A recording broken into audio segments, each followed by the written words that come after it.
When you have a Marine general whose nickname is Mad Dog go up against a liberal senator from New York, you pretty much know the outcome. She is going to end up on the short end of the stick.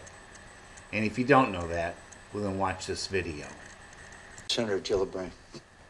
Thank you, Mr. Chairman. I want to continue some of the line of questioning started by Senator McCaskill. Do you plan on rolling back the opening of infantry positions to women based on your previous statements? Senator, I've never come into any job with an agenda, a preformed agenda of changing anything. I come in assuming the people before me deserve respect for the job they did and the decisions they made.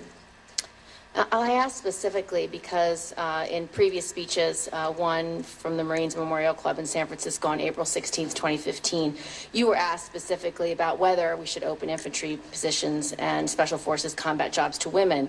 And you said you did not think it was a good idea. You said when you mix, you know, that when you mix eros, when you mix affection for one another that could be manifested sexually, I don't care if you go anywhere in history, you will not find where this has worked. Never has it worked. And then in a previous speech on April 23rd, 2014, you said the idea of putting women in there is not setting them up for success. Could we find a woman who could run fast enough? Of course we could. Could we find a few who could do the pull-ups? Of course we could. That's not the point. That's not the point at all. It's whether or not you want to mix eros. And so in both of these question and answer sessions, you said you do not think you could do it. Have you changed your view on this issue? Senator, I was not in a position to go back into government when I made those statements. There are many policies that have been enacted over many years, including the years since I've been on active duty. I'm coming in with the understanding that I lead the Department of Defense. And if someone brings me a problem, then I'll look at it. But I'm not coming in looking for problems. I'm looking for ways to get the department so it's at the most lethal stance. And in that regard, it's all about military readiness. I'm looking for military readiness and what we can do in that regard.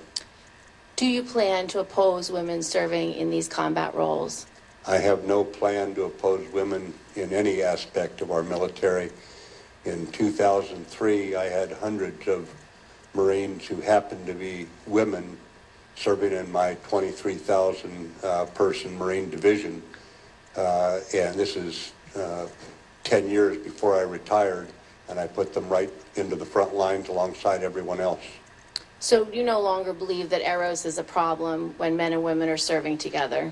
I believe that if we are going to execute policies like this, we had better train our leaders so they can handle all things that come from a policy that's decided in this town.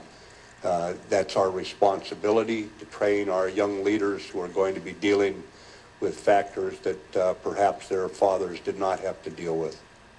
In your book, Warriors and Citizens, and the interviews that you did afterwards, you were talking about the disconnect between civilians and the civilian elite's view of the military and the military's view of itself. And you cite various policy debates that you think there's a disconnect, and two that you cite.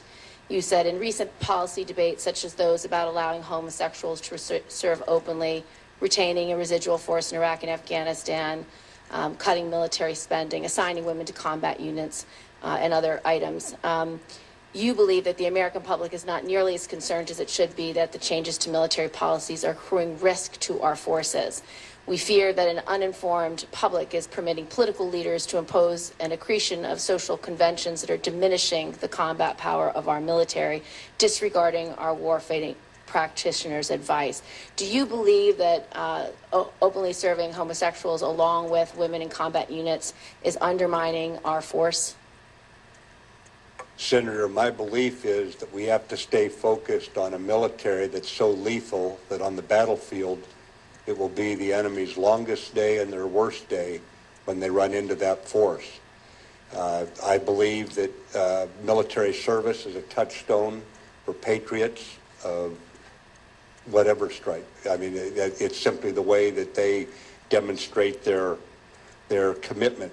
And I believe that right now the policies that are in effect, unless a service chief brings something to me where there's been a problem that's been proven, then I'm not going in with an idea that I'm going to review these and right away start rolling something back. Do you believe that allowing LGBT Americans to serve in the military or women in combat is undermining our lethality? Frankly, Senator, I've never cared much about two consenting adults and who they go to bed with. So the answer is no? Senator, my concern is on the readiness of the force to fight and to make certain that it's at the top of its game, so when we go up against an enemy, the criteria for everything we do in the military up until that point, when we put our young men and women across the line of departure, is they will be at their most lethal stance. That's my obligation as I move into this job. So that's how I will look at the Thank you. And for the record, I'd like in writing whether you believe a gender. Understood, sir. Just for the record, Senator's you answer time that has question. expired. Thank you. Please adhere to the rules of the Senate. Thank you, Mr. Chairman. Senator